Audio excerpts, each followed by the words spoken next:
금년은 우리 지구촌교회가 탄생 20주년을 기념하는 해입니다. 우리 교회가 탄생되면서 첫 10년은 우리가 선교에 집중하기로 했습니다. 선교에 명령하기 위해서 순종한 첫 10년의 시간들이었습니다. 그 결과 저희가 속한 교단에서는 질적으로 양적으로 가장 활발한 역동적 선교를 감당하는 1번지 교회가, 선교하는 교회가 될 수가 있었습니다. 감사한 일입니다. 그것은 무엇보다 성경의 첫째 명령, 선교 명령, 이 전도의 명령이 그 무엇보다 우선해야 한다는 성경의 가르침을 순종하고자 하는 결과였습니다. 그러나 동시에 성경이 가르치는 또 하나의 중요한 명령이 있습니다. 그것은 사랑의 명령, 우리에게 있어서는 사랑의 실천이라고 할 수가 있습니다. 우리는 10년이 가까우는 시점에서 다음 10년을 이웃을 사랑하는 그런 시간들로, 그래서 사랑의 실천을 위해 헌신하는 사회복지 사역에 교회의 모든 역량을 드리기로 했습니다. 그래서 지구촌 교회가 10년이 가까워든 제9년째 2002년 8월 5일에 지구촌 사회복지재단 복지법인을 정식으로 설립하고 우리가 직접적으로 운영하는 시설들인 주간의 노인들을 보호하는 센터, 노인복지센터, 그리고 지구촌 보호자갑정, 장애인들에게 일터를 제공하는 곳, 또 장애인 일터인 제빵시설 뜨랑슈아를 설립할 수가 있었습니다. 또 이 땅에 나그네들인 외국인 무위탁자들을 위한 미션홈을 건립하기도 했습니다. 이어서 용인에 있는 무연고 노인들의 삶의 터전인 사랑의 집, 그리고 장애인들의 생태 친화적인 치유기관인 율동생태학습원, 그리고 우리나라 최고의 규모에 속하는 분당 노인종합복지관, 그리고 수지의 노인복지관, 또 무한돌봄센터, 또 장애인들을 섬기기 위한 수지 장애인 종합복지관, 또 이 땅에 흩어져 나그네로 살고 있는 다문화 가족센터, 또 용인시의 건강가정지원센터 등 이런 위탁시설 12개의 복지기관을 통해서 이웃들을 섬기고자 했습니다. 저도 다 기억 못해요.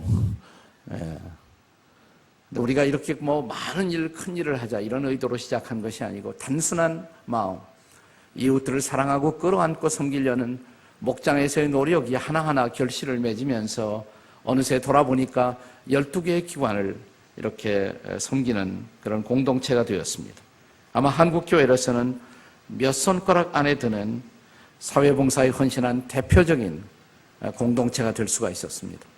저는 늘 이 복지시설에 일하는 일꾼들에게 우리가 많이 일하는 것도 중요하지만 질적으로 아름다운 섬김을 드리는 것이 훨씬 더 중요하다는 강조를 해왔습니다. 그 결과 저희 교회 대부분의 시설들이 우리나라의 가장 모범적인 복지시설이 되어 여러 시설들이 벤치마킹하는 공동체가 될 수 있었다는 것은 너무나도 감사한 일이 아닐 수가 없습니다.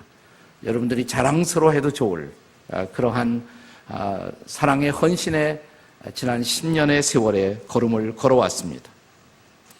작년 지난 12월 29일 주일 저녁에 우리는 성남 아트센터를 빌려서 또 하나의 사회복지 프로젝트인 중증장애인들을 지원하기 위한 시설을 건립하기 위해서 사랑의 음악회를 가졌습니다.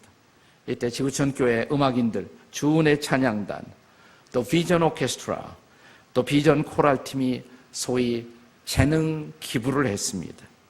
오늘날 우리 사회가 선진 복지국가를 지향하면서 최근 우리는 적지 않게 매스컴을 통해 미디어를 통해서 재능 기부라는 말을 접하게 되었습니다. 그러나 이 재능 기부 운동의 원천이 바로 성경이고 교회라는 사실을 아는 사람들은 그렇게 많지 않습니다. 사랑하는 여러분, 오늘 우리가 함께 읽은 성경 본문에서 우리는 아주 대표적인 재능 기부의 현장을 발견할 수가 있습니다. 재능이라는 것은 하나님의 선물입니다.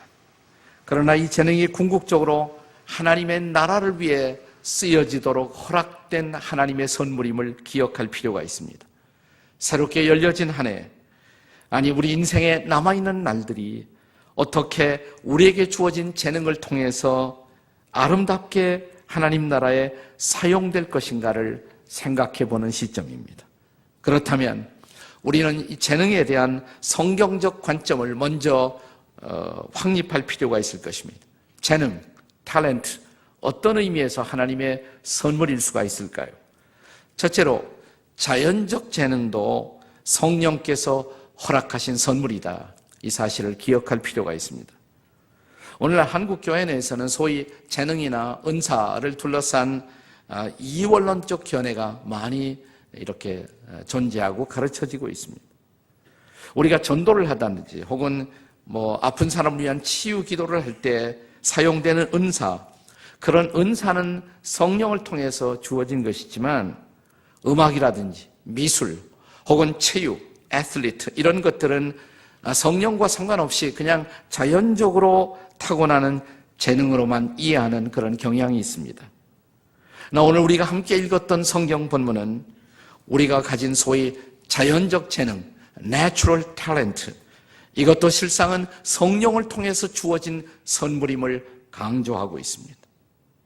오늘 본문에는 구약시대 성막 건설의 스토리를 우리에게 소개하고 있습니다. 성막이 지어질 때 하나님이 거하시는 처소, 그리고 백성들이 구약시대에 하나님을 예배하는 처소로 지어지는 성막이 지어질 때 헌신했던 사람들의 스토리, 이야기가 오늘 본문에 기록되고 있습니다. 우선 여기 두 사람의 이름이 소개되고 있어요. 한 사람의 이름은 부사렐, 또 한 사람의 이름은 오홀리압이었습니다. 출애굽기 31장 서두에 의하면 부사렐이 대표적인 책임 지도자였고 오홀리압은 부지도자였던 것을 알 수가 있습니다. 본문 1절에 의하면 그들에게 하나님이 이렇게 말씀하십니다. 우리 1절 한번 같이 읽겠습니다. 시작. 여호와께서 지혜와 총명을 부으사 성소에 쓸 모든 일을 할 줄 알게 하신 자들. 이 사람들은 바로 그런 사람들이라고 소개하고 있습니다. 근데 좀 더 이 사람들에 관해서 그 직전장인 출애굽기 35장 31절은 이렇게 기록합니다. 같이 읽겠습니다. 다 같이 시작. 하나님의 영을 그에게 충만하게 하여 지혜와 총명과 지식으로 여러 가지 일을 하게 하시되, 그 여러 가지 일들은 뭐냐면 건축하는 일, 지금 성막을 지으니까 건축하는 일, 또 성막 안에 여러 가지 일들을 조각하는 일, 또 보석 세공하는 일, 자수 놓는 일, 공예, 예술, 이런 것들을 다 포함하고 있어요. 그런데 이런 것들이 성령이 주신 재능이다, 이렇게 강조하고 있는 거예요. 물론 이들은 성령과 상관없이도 소위 이런 예술적 행위를 할 수가 있었습니다. 그러나 하나님은 적어도 하나님의 장막인 성막을 짓는 일에 이런 기술 혹은 조예를 가진 자들의 재능이 성령에 의해서 주어진 것이라면 또한 성령에 충만하여 이 작업이 수행되기를 기대하셨다는 사실입니다. 여기 두 가지 극단적인 견해가 존재하고 있습니다. 자, 성막 건설을 할 때 우리는 성령 충만과 상관없이 그냥 기술만 좋은 사람, 재능만 탁월한 사람들을 뽑아서 그 일을 진행할 수도 있습니다. 그렇죠? 얼마든지 가능한 일이죠. 성령과 상관없이 정말 목수기술이 좋고 재능이 있는 사람들만 뽑아서 이 일을 수행할 수도 있습니다. 또 하나의 극단적인 모습은 재능과 상관없이 하나님의 일이니까 성령 충만하면 된다. 기도 열심히 하고 성령 충만한 사람들만 뽑아서 성막을 짓는 일을 진행할 수도 있었을 것입니다. 그러나 그렇게 되었다면 어떤 결과가 빚어졌을까요? 성경은 이 둘 중에 하나를 선택하는 것을 거부합니다. 성경은 두 가지를 다 요구하고 있다는 것입니다. 다시 말하면 성령도 있어야 하고 재능도 있어야 한다는 것입니다. 이런 전통은 초대교회에서 부재 사역으로 인해서 교회 내 어떤 갈등이 존재했을 때 이런 문제를 선하게 처리하기 위한 7명의 리더를 뽑습니다. 평신도들 가운데서. 그 대목을 사도행전 6장 3절은 이렇게 기록합니다. 사도행전 6장 3절을 함께 같이 읽겠습니다.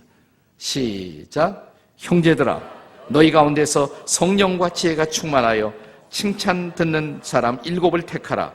우리가 이 일을 그들에게 맡기고, 자, 이 일은 뭐냐면 구제 사역하는 일, 그걸 정리하고 필요한 여러 가지 사무적인 기능을 담당하는 일. 7사람을 뽑았어요. 7사람이 바로 성경학자들은 집사직의 기원이다 이렇게 말합니다. 집사직의 기원.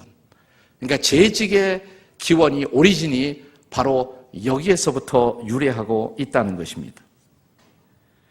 그런데 그들에게 두 가지의 밸런스가, 균형이 필요했던 것입니다. 그 균형은 바로 성령과 지혜의 균형입니다. 여기서 지혜라는 것은 바로 그들이 재능을 갖고 수행하는 어떤 기술과 관련된 것이에요. 그걸 지혜 있게 처리하는 기술이었던 것입니다. 자, 여기 교회에서 맡겨지는 어떤 사역을 감당할 때도 이 두 가지의 밸런스를 성경은 요구하고 있었다는 것입니다. 성령의 충만함과 또 탁월한 기술, 두 가지를 함께 요구하고 있었다는 것입니다. 그러므로 금년 한 해 동안 여러분이 교회 안에서 어떤 사역을 감당하고 수행할 때에도 모든 청지기들이 물어야 할 적어도 3가지 중요한 질문이 있습니다. 이 3가지 질문을 묻고 대답하시고 한 해를 출발하는 것이 좋을 것입니다. 첫째로, 나는 이 일 하기를 좋아하는가? 거기서부터 시작해야 합니다. 좋아하지 않는 일을 하게 되면 여러 가지 어려울 수가 있죠. 좋아하는 일을 시작하셔야 합니다. 그러나 두 번째, 잘할 수 있는가? 이게 바로 전문성이죠. 이게 바로 재능입니다. 나는 잘할 수가 있는가? 그러나 또한 3번째로, 나는 그 일을 성령의 충만함으로 감당할 수가 있는가? 우리는 반드시 이 3가지 질문을 물어야 할 필요가 있습니다. 그때 비로소, 자, 하나님이 여러분과 저에게 주신 이런 자연적 탤런트, 이 재능들은 하나님의 영광을 선포하는, 그리고 사람들에게 유익을 끼치는 복된 통로가 될 줄로 믿습니다. 선물은 그런 것입니다. 재능이란 선물은 그렇기 때문에 성령을 통해서 주어지는 선물이다. 이것을 기억할 필요가 있습니다. 두 번째로, 또한 이 재능은 하나님의 명령을 따라 사용돼야 할 선물이라는 사실입니다. 자, 우리가 어떤 일에 재능이 있고 또 성령 충만함을 받았다고 할지라도 하나님의 사역의 마당, 그 재능을 사용하는 과정에서 기억해야 할 또 하나의 중요한 원칙이 있습니다. 자, 본문 1절 하반부에 보시면 이렇게 기록되어 있어요. 모두, 거기서부터 시작. 모두 여호와께서 명령하신 대로 할 것입니다. 자, 재능을 수행하는 그 프로세스, 과정에 있어서도 철저하게 하나님의 방법대로 해야 한다는 것이었습니다. 대개 재능이 탁월한 사람일수록 약점이 하나 있어요. 그러면 재능이 탁월하기 때문에 자기 과신이 있어요. 자기를 지나치게 믿는 경향이 있습니다. 그래서 자기 방법대로 고집하다 보면 일을 해서 어떤 성취가 있을지 모르지만 그 과정에 있어서 하나님께 영광이 되지 못하는 일들이 비일비재합니다. 그래서 이 사람들은 하나님의 인도 따라 일하는 것이 아니라 자기 고집, 자기 방법, 자기 기술을 따라서만 일하는 사람이 되는 것입니다. 그래서 하나님은 옛날 이스라엘 장인들이 하나님의 거룩한 영광을 선포하는 성막을 건설하는 과정에 있어서도 가장 디테일한 부분에 이르기까지 하나님의 명령을 따르라 이렇게 말씀하신 것입니다. 여러분, 은사도 재능도 중요하고 또 마지막 좋은 결과도 중요하지만 성경은 그 못지않게 과정을 중요하게 여깁니다. 과정. 여기 성경적 신앙이 낳은 기독교 윤리의 중요한 원칙이 있습니다. 그것은 목적이 수단을 정당하지 못한다는 것입니다. 목적이 좋으면 수단도 좋아야 하고 과정까지도 바른 과정을 밟아야 한다는 것입니다. 수단과 방법을 가리지 않고 일하는 것은 결코 성경적 청지기의 삶의 모습일 수는 없습니다. 제가 지나간 40년간 목회를 수행함에 있어서 중요한 원칙으로 제 자신에게 늘 상기시켜온 중요한 것이 바로 이것이었습니다. 교회 내에서 어떤 제안이 대두되었을 때 그것이 아무리 좋은 제안이고 그것이 아무리 좋은 결과를 가져올 수 있는 것이라 할지라도 그릇된 수단이나 그릇된 방법을 사용해야 한다면 미련 없이 그 일을 포기하고자 했습니다. 그러나 반대로 그 일이 하나님의 마음에 합한 일이고 주께서 기뻐하시는 과정을 지나는 것이라면 아무리 힘들고 어려워도 기꺼이 감당하고자 했습니다. 저는 이런 생각을 주님이 좋아하셨다고 생각합니다. 그래서 비록 큰 일을 하지 못했어도 대가 없이 목회를 수행하지 않았나, 이런 감사한 마음이 제 마음속에 있습니다. 또 아무리 좋은 일을 시작했어도 그러나 기도를 게을리하면 좋은 일이 변질되는 과정을 자주 목격해 왔습니다. 그래서 어떤 일을 시작할 때는 사람들이 기도해요. 근데 그 일에 몰입하면서부터 기도를 망각합니다. 그러면 일이 잘못되더라고요. 그래서 일의 과정에 있어서도 기도의 끈을 놓치지 않고 해야 한다. 늘 이런 생각을 갖고 있었습니다. 그래서 과정에 있어서도 끊임없이 하나님께 여쭙는 기도가 저는 필요하다고 생각해요. 일하면서도 하나님 이렇게 하는 것이 좋을까요? 하나님 이렇게 하면 어떻게 될까요? 하나님 기뻐하십니까? 가장 작은 디테일한 부분에 이르기까지 하나님의 인도를 구하는 마음이 꼭 필요하다고 생각합니다. 저는 금년 안에 우리 교회 모든 청지기들이 하나님의 명령과 인도를 따라 하나님의 나라를 위해 그 재능이 선하게 바르게 사용될 수 있기를 주의 이름으로 축원합니다. 재능은 하나님의 명령을 따라 사용돼야 할 선물입니다. 재능이란 뭡니까? 세 번째로, 재능은 자원적 헌신에 의해서 사용돼야 할 선물이라는 것입니다. 자원적 헌신에 의해서. 본문의 2절 말씀을 같이 읽겠습니다.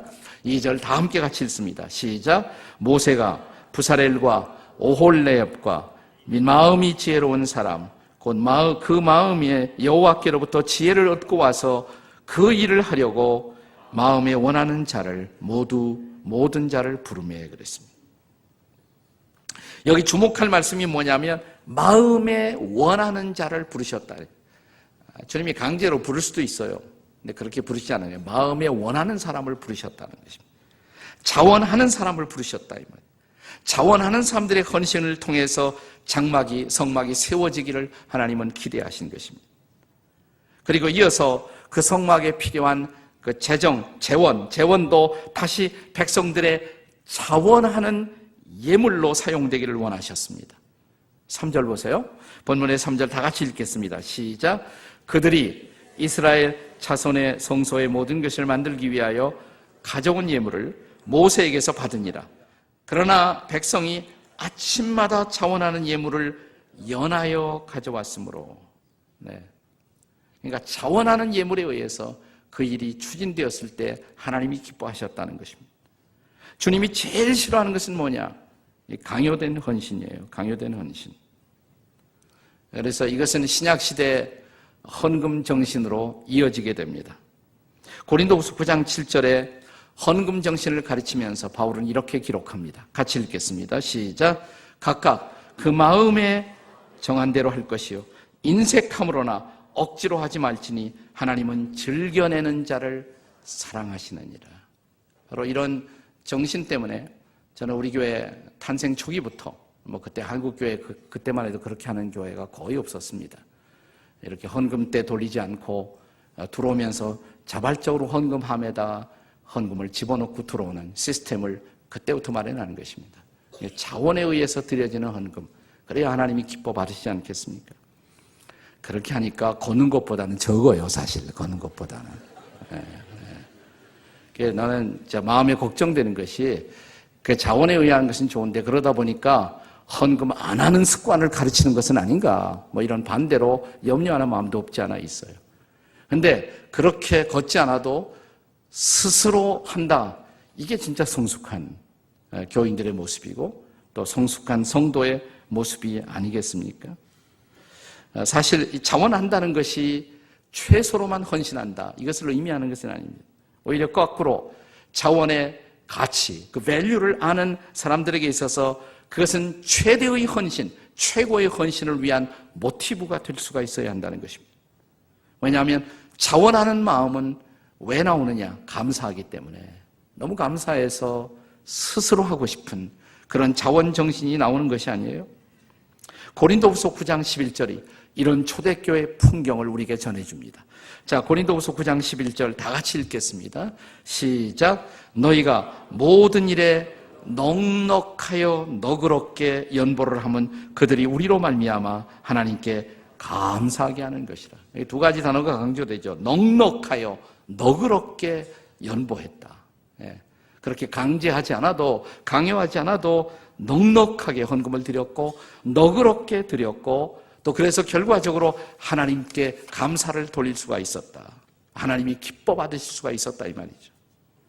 자, 오늘 구약 성경이지만 오늘 본문에 나타난 이스라엘 백성들의 모습 속에서도 이런 자원 정신이 얼마나 고귀한 결실과 열매를 맺고 있었는가를 우리는 볼 수가 있습니다. 자, 본문 4절과 5절을 함께 같이 읽겠습니다. 본문 4절 5절 다 같이 읽겠습니다. 시작. 성소의 모든 일을 하는 지혜로운 자들이 각기 하는 일을 중지하고 와서 5절에요. 모세에게 말하 이르되 백성이 너무 많이 가져오므로 여호와께서 명령하신 일에 쓰기에 남음이 있나이다. 그래서 마침내 그 다음 절에 어떤 사건이 일어나느냐면 모세가 광고를 합니다. 더 이상 가져오지 말라고. 이미 우리에게는 넘쳐난다는 광고를 하게 되었습니다. 나는 목회하면서 그런 광고 한번 해봤으면 좋겠어요. 여러분 제발 헌금 좀 하지 마세요. 이미 필요한 것이 너무 많이 와서 넉넉합니다. 이제 제발 그만하시기 바랍니다. 당분간은 안 하셔도 됩니다. 이런 광고 한번 하고 목회 마쳤으면 한이 없겠습니다. 어쩌면 금년에 그런 역사가 일어날 것 같습니다. 금년에 우리가 중요한 프로젝트로 이 철로역정 교육 파크를 우리 필그림 하우스에 만드는데, 한국 교회를 위한 좋은 선물이 될 것입니다. 부모와 아이들이 파크를 거리면서 신앙을 이야기하고 하나님 나라를 어떻게 걸어갈 것인가를 말하는 것.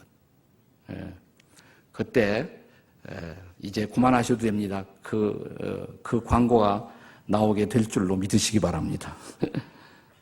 이런 헌신이 불가능할 것일까요? 과연 그런 헌신은 오늘의 성도들에게는 불가능한 것인가? 헌금 시간이 다가오면 그때 가까스로 다른 사람들이 있으면 그때 주머니에서 최소한의 체면 치레만 하는 오늘의 성도들의 모습과는 너무나 비교되는, 대조되는 모습이 아닌가요? 최근에 제가 이런 유머를 들었어요. 어느 날 10,000원 씨와 1,000원 씨가 만나서 대화를 하게 되었습니다. 서로 10,000원과 1,000원이 대화를 하는데 어떻게 지내느냐고 안부를 물어요. 어디 갔다 왔느냐고. 그러니까 10,000원이 말하기를 나는 최근에 고급 식당에도 갔고 백화점에도 갔고 해외여행도 다녀왔다고 신나게 갔다 온데 이렇게 말을 하니까 1,000원이 넌 어디 갔다 왔느니까 1,000원 씨가 나는 지난주일에도 교회 갔고 그 지난주일에도 교회 갔고 그 지난주일에도 교회 갔고. 깨달아지십니까? 네. 그래도 나는 1,000원이 쓰임받는 건 나쁘다는 얘기 아니에요. 이 1,000원에는 우리 조상 퇴계 이황 선생이 그려져 있기 때문에 제가 진성이시거든요. 그래서 나는 우리 조상이 쓰임받는 것에 관해서 깊은 감사가 있습니다. 그러나 1,000원만 쓰임을 받았으면 되겠습니까? 교회에서? 예. 돈 얘기하는 거 아니에요. 저는 진정한 헌신의 정신을 말하는 것입니다. 하나님 앞에 드려지는 최고의 헌신, 마음을 다하는 헌신, 그 헌신으로 하나님의 나라의 사역들이 이루어질 수 있다면 하는 모습입니다. 이것은 그에 비해서 이런 기대에 미치지 못하는 초라한 우리들의 헌신의 자화상에 대한 반성이 필요하지 않겠습니까? 어떤 문화 비평가는 어떤 국가가, 한 민족이 얼마큼 문화적 성숙을 했느냐, 그것은 자원봉사의 행렬에서부터 찾아야 한다, 이런 글을 썼습니다. 그런 의미에서 보자면 우리나라는 아직도 갈 길이 멀다라는 느낌을 갖습니다. 물론 예전보다 훨씬 더 자원봉사가 나아졌지만 문제는 우리나라에서는 아직도 자원봉사를 하는 사람들의 의지에서만 어떤 일을 진행하기는 매우 어렵다는 것입니다. 이런 생각이 있어요. 내가 월급도 안 받고 지금 봉사하는데 이만하면 되지 않겠느냐, 이런 생각이 있기 때문에 봉사의 장에 나왔다 안 나왔다 불규칙해요. 그러다 보니까 자원봉사자만 의지하고 어떤 일을 끌어나기는 매우 어렵다는 것입니다. 근데 제가 이민 목회를 하면서 미국 같은 현장에서 보니까요, 병원에 와서 봉사하시는 분들도 월급 받는 분들과 꼭 마찬가지로 자원봉사자들이 월급 받는 사람하고 꼭 마찬가지로 정시에 출근하고 정시에 퇴근하고 누가 자원봉사인지 아닌지 알 수가 없어요. 그러니까 상당한 부분이 자원봉사에서 볼런티어에 의해서 다 이루어질 수가 있다는 거예요. 제가 시애틀에 한 교회에 갔을 때 그 교회가 학교를 운영하는데 놀라운 사실은 교장 한 사람만 월급 받고 다 자원봉사자예요. 나머지는 주로 시니어 일찍 은퇴한 사람들이 와서 다 거기서 교사로 봉사하는 거죠. 네. 그러니까 자원봉사자들에 의해서만 이런 엄청난 헌신적 사역이 가능할 수 있다. 아주 감동이었습니다. 충격이었고 이러한 시대가 우리나라에도 도래할 수는 없을까 이런 기대를 갖게 되었습니다.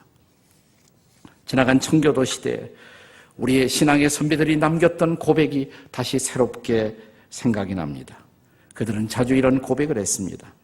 썩어서 죽기보다 달아서 죽겠다. 어차피 인생 죽어요. 끝나요. 어떤 사람은 그냥 방황하다가 시간을 죽이다가 인생을 끝내는 사람이 있는가 하면 달아서 충분히 쓰임을 받고 하나님 앞에 서는 사람. 어떤 편을 여러분은 선택하시겠습니까? 정말이지 하나님 나라의 운동은 구원의 은총에 감격했던 우리 신앙의 선배들이 자원해서 그들의 인생을 드렸던 그 불꽃 같은 헌신에 의해서 이루어진 역사, 그것이 바로 하나님 나라의 역사였던 것입니다. 재능, 이것은 하나님께서 우리에게 주신 하나님의 나라를 위해 하나님의 명령대로 자원해서 사용돼야 할 선물인 것입니다. 그 선물, 금년 한 해 아직 남아있는 인생 동안 어떻게 사용하며 사시겠습니까? 저 중남미 에콰도르의 아우카 인디안족에게 젊은 20대 복음을 전하다가 20대, 30대가 되면서 자기의 고귀한 청춘을 순교의 제물로 바쳤던 짐 엘리엇과 그의 친구들의 헌신. 그들이 인디안의 창을 맞고 강가의 밀림의 강가에서 피를 쏟았을 때 한 신문 기자가 짐 엘리엇의 부인이었던 엘리자베스 엘리엇과 인터뷰를 하면서 세상에 이런 비극이, 이것은 얼마나 재능과 청춘의 낭비인가 라는 말을 했습니다. 그때 엘리자베스는 낭비라니요, 말씀을 삼가해 주십시오. 그리고 자기 남편이 큐티를 하면서 일지를 썼던 일지의 한 대목을 공개했습니다. 그것이 유명한 크리스천들을 일깨우는 우리 시대의 도전적인 메시지가 되었죠. 이런 고백 말입니다. 영원한 것을 얻기 위해 영원하지 못한 것을 포기하는 자, 버리는 자, 그는 결코 어리석은 사람이 아니다. 원문 그대로 보자면 He is no fool who gives what he cannot keep to gain that which he cannot lose. 네. 결코 루즈해서는 잃어서는 안 될 그것을 얻기 위해서 결국 킵할 수 없는, 가지고 있을 수 없는 그것을 give, 드리는 자, 그는 결코 어리석은 사람이 아니다. 포기할 수 없는 것, 마지막 인생에서 하나님 앞에 영광스럽게 서기 위하여, 그건 포기할 수 없는 것이에요. 부끄러움 없이 인생을 결산하기 위하여 포기할 수 없는 것이에요. 그것을 위해서 결국 붙들고 있을 수 없는 것, 돈 붙들고 얼마나 살 거예요? 재능 붙들고 얼마나 살 거예요? 청춘 붙들고 얼마나 살 거예요? 결국 붙들고 있을 수 없는 그것을 포기하고 드리고 헌신하는 자, 그는 결코 어리석은 사람이 아니다. 금년 한 해 어떻게 내 인생, 내 재능, 그리고 내 인생의 기회를 하나님 앞에 드려 쓰임을 받는 삶을 살 수 있을지 진지한 고민 속에 성령의 인도와 성령의 충만함을 경험하는 한 해가 되시기를 주의 이름으로 축원합니다. 기도하시겠습니다.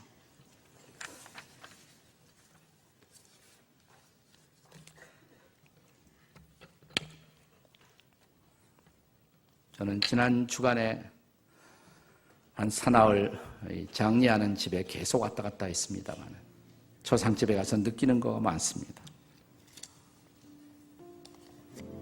우리의 삶이 결산되는 그날, 맞춰지는 그 순간, 내가 얼마나 돈을 많이 벌었는가, 내가 얼마나 권력이 많았나, 하나도 중요한 것이 아니더라고요. 장례 집에서 나에 대해서 사람들이 하는 말, 그게 내 인생의 결산이에요. 여러분 장례에 와서 사람들이 여러분이 살아온 인생에 대해서 뭐라고 말할까요?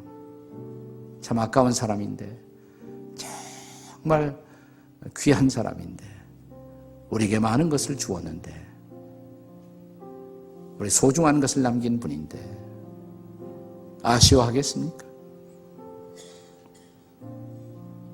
어떻게 남은 인생을 살 것인지, 하나님 아버지, 내게 주어진 인생의 모든 기회를 가지고 후회 없이 주님을 섬기다가 주님 앞에 서는 우리가 되도록, 이 금년 한 해가 그렇게 하나님 앞에 더 가까이 나아가는 한 해가 되도록 도와주시옵소서. 다 함께 통성으로 같이 기도하시겠습니다. 하나님 아버지, 감사합니다. 오늘도 우리에게 주어진 인생의 기회를, 이 한 해의 걸음을 걷기를 시작하면서 주님의 인도하심을 구합니다. 성령의 충만을 구합니다. 오셔서 우리의 삶을 붙들어 주시고 다스려 주시고 우리를 사용하사 우리의 모든 것이 하나님의 영광을 위해서, 이웃들의 유익을 위해서 건강하고 바르게 사용되도록 축복해 주시옵소서. 인도해 주시옵소서. 아버지 하나님, 내 심장에 고동이 멎는 순간, 내 숨이 끊어지는 순간, 인생은 정말 살만한 가치가 있었다고, 하나님 부족한 나를 써주신 것 감사하다고, 내 재능, 내 작은 재능, 그리고 내가 살아왔던 삶의 기회, 그리고 재물, 이것들을 쓰셔서 하나님의 일을 이루시는 일에 내 인생이 쓰임받게 된 것 정말 감사합니다. 이렇게 고백할 수 있는 우리 모두가 될 수 있도록 그런 한 해의 길을 걸어가는 당신의 백성들이 되게 해 주시옵소서. 내 모습, 나의 소유 다시 주 앞에 드립니다. 예수님의 이름으로 기도합니다. 아멘.